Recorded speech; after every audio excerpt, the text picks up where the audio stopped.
Hi, I'm Pam Fox. Thank you for watching my channel. So I've already done a video about how I overcame symptoms such as chronic burping, acid reflux, and indigestion, all related to hiatal hernia. And I've made some further progress on this subject, and I'm excited to share that with you, about that with you today. So typically I like to share some of my backstory about how I come to some of these conclusions and hypotheses about my health. So I'm going to start with that. Please don't give up on me. If you want to fast forward to where I cut to the chase and talk about what I want to talk about specifically today, go ahead and do that. But don't give up on this video, because this is really important information for those of you out there that are suffering with these types of symptoms.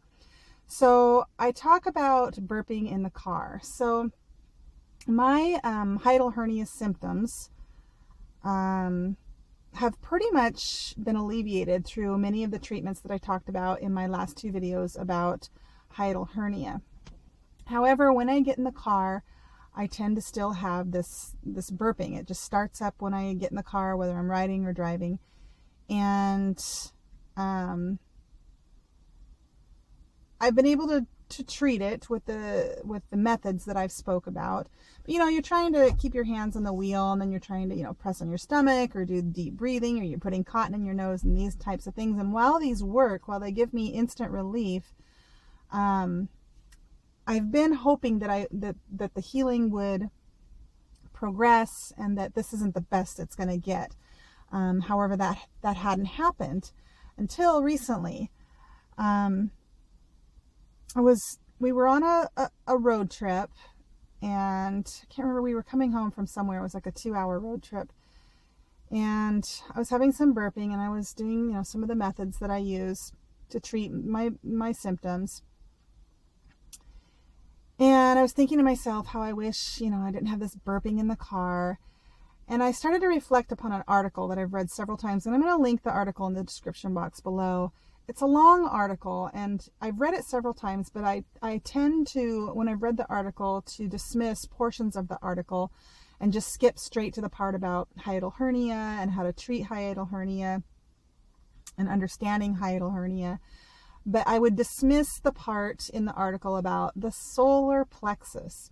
So the solar plexus is here. It's just below your sternum and above your belly button. And it's a ganglia of nerves there in that area. And so in this article, it talked about relaxing the solar plexus and how that was connected to hiatal hernia. And so I was driving along, and I reached up and I just started massaging what I believe to be my solar plexus. And the burping went away instantly. But within about 20 seconds, I started to have some pain in the area because I was really massaging the area deeply. So I thought, well, how light could I massage my solar plexus and still get relief? So I just began to kind of scratch it, just like that, just barely touching it. And the burping went away. So this started me on a new path of how I could relax my solar plexus hands-free. And so I went home that night, and I went on Amazon, and I ended up ordering something called the Spa Buddy. And I'm not here to promote the Spa Buddy at all, but I ended up ordering it. It was $50. It's on Amazon. I will link it below. And what it is it's a belt that goes around it's for the back. It's heat and it's massage for the back. But I bought it because it has a car. You can plug it in your car, and because it vibrates and it has heat. And so I thought what I could do is wear it backwards so that the vibration and the heat was on my solar plexus, and see what would happen with my hiatal hernia. And I could wear it in the car while I was driving. So the Spa Buddy came in the mail the day before we were planning on going on a 4-hour trip. We were going to this family reunion. So I was happy that it came when it did, and it worked. I put it on.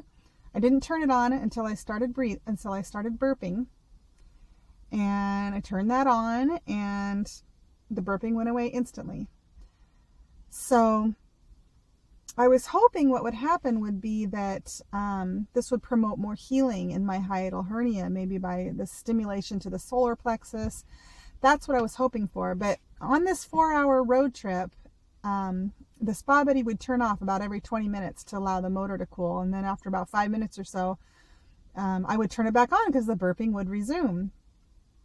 And so all the way there, you know, I would have it on for about 20 minutes, and I'd have it off for about 5 minutes, and the burping would come back, and then I'd turn it back on. And so that was my pattern all the way there.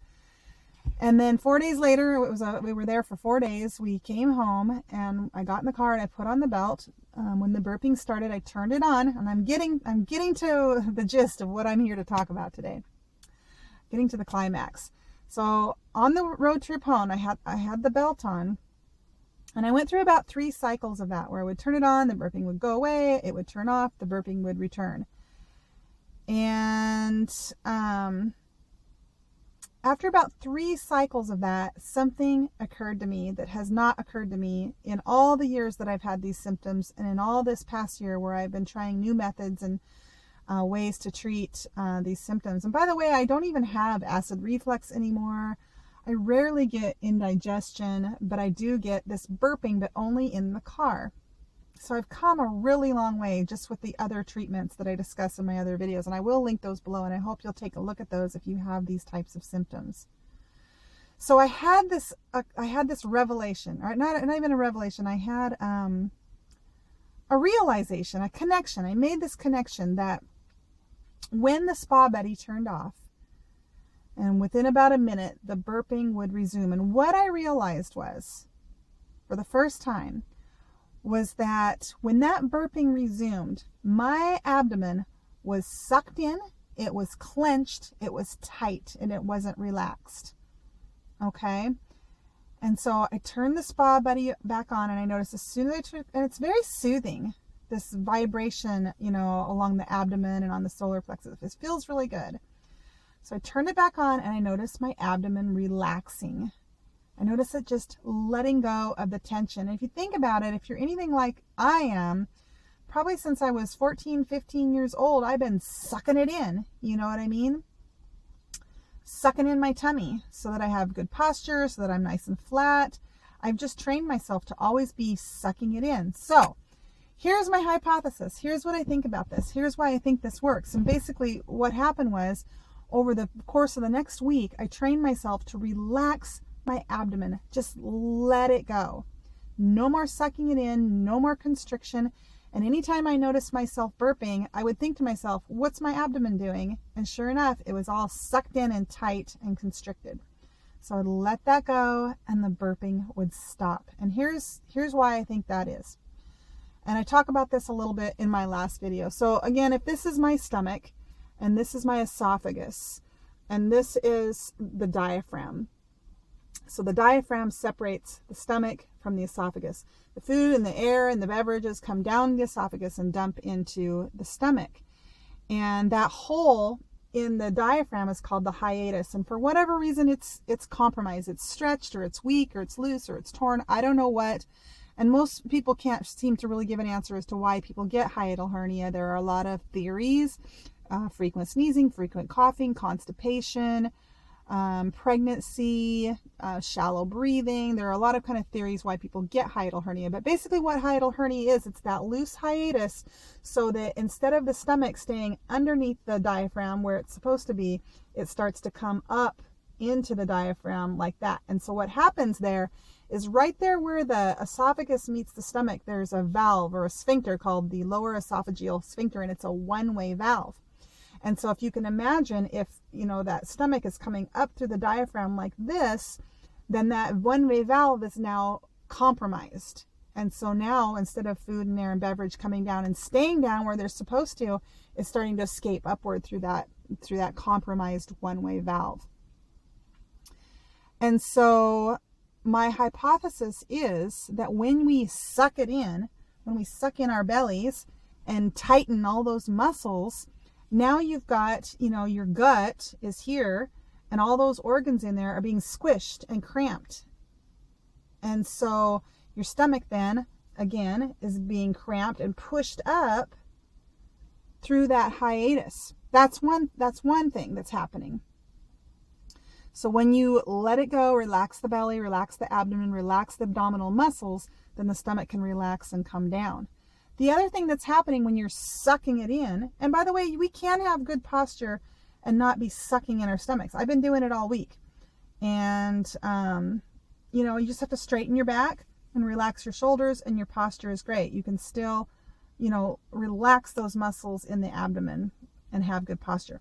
Okay, so the other thing that happens when we suck it in is shallow breathing. So when we breathe, when we take in a full breath, the lungs expand, okay? And that diaphragm, when the lungs expand, the diaphragm is going to move. And then when the lungs deflate, the diaphragm is going to move. So the diaphragm is moving up and down as we breathe, as the lungs inflate and deflate. If you're shallow breathing, that diaphragm is going to move up a little bit and it's going to move down a little bit. If you're deep breathing, it's going to move up and it's going to move down. So if you're sucking it in, you can't take a full exhalation. You might be able to take a full inhalation, but it's very difficult to take a full exhalation. And it's during that, and this is key, it's during that exhalation where we blow all the air out and let go of the muscle tension in the abdomen that we can fully exhale, fully deflate the lungs, and fully cause the diaphragm to move upward, upward, upward. So again, your stomach is here, your diaphragm is here. If your diaphragm is fully moving up and down, then you're creating that separation there instead of having, it all cramped up in there and compromising the lower esophageal sphincter, the one-way valve. Okay. So that's it. I hope this is helpful. And please, please, please, if you watch this video or my other hiatal hernia videos, I'm not getting any feedback from this. And the only reason I want to do these videos is because these symptoms that I've had have just been a real source of aggravation for me. And I know it's not a life-threatening disease and I have a lot to be thankful for and it could be a lot worse. I understand that. But it's been a real source of aggravation for me over the years. I've gone online and tried to find, ways and methods and natural or even medications. I've tried everything and nothing has touched it. And so I finally found something that's giving me relief to the point where I believe my hernia is healing. Their symptoms are just so alleviated to the point now where I only have the burping and it's only in the car. And now I have gone an entire week. I don't wear the Spa Buddy. I paid $50 for the thing. I took it in the house and I wear it occasionally just when I'm, watching TV, just because it is very soothing and comforting to me. And it really does help me connect with fully relaxing the tummy. So what I want to say to you is if you have these symptoms, maybe this will work for you. Maybe it won't. Maybe you're like me and you need to go through a series of time and treatments and methods to get to the point where I'm at, or maybe you can try this and it will help you. And please, if it does, will you let me know in the description or in the comments below, because maybe this is just something that works for me. Maybe I shouldn't be sharing with other people because it only works for me. But if it can help other people, I'd really like to know about it and start really trying to get this information out to others, starting with my doctors, who for years I've gone to several different doctors with these symptoms, and they just wanted to give me acid reflux medication, which did nothing for my symptoms. Even once I was diagnosed with a hiatal hernia, the doctor who diagnosed me told me that has nothing to do with my symptoms. When I went home and looked it up, and they're textbook. My symptoms are textbook. And please read this article that I'm going to link about hiatal hernia. This guy believes that hiatal hernia, there's a connection between that and so many different illnesses, so many different symptoms, just by getting that solar plexus to relax, alleviating the hiatal hernia. Supposedly, it's too early for me to really tell. I've just started relaxing my solar plexus over the course of this last week. And by the way, you don't have to buy that Spa Buddy to massage your solar plexus. Like I said, you can just barely, doesn't take much, just barely. You can reach up and do it with your own hand. If you want to buy some type of massage, tool, then that's fine to put on there. But you can reach up and just massage and just let it go. Just relax the abdomen. Take some really gentle, doesn't have to be super deep breaths, but take some deep breaths. And on that exhalation, really just think, what's my stomach doing right now? What are the muscles of my abdomen doing right now? Are they fully relaxed? And just look for any tension you can find in that area and just let it go. Fully exhale and let it go, let it go, let it go. And please comment below if this helps for you. I'd really, really appreciate it. And share with others. And if you like it, hit the like button. Why not? All right, that's enough for now. Thank you for watching.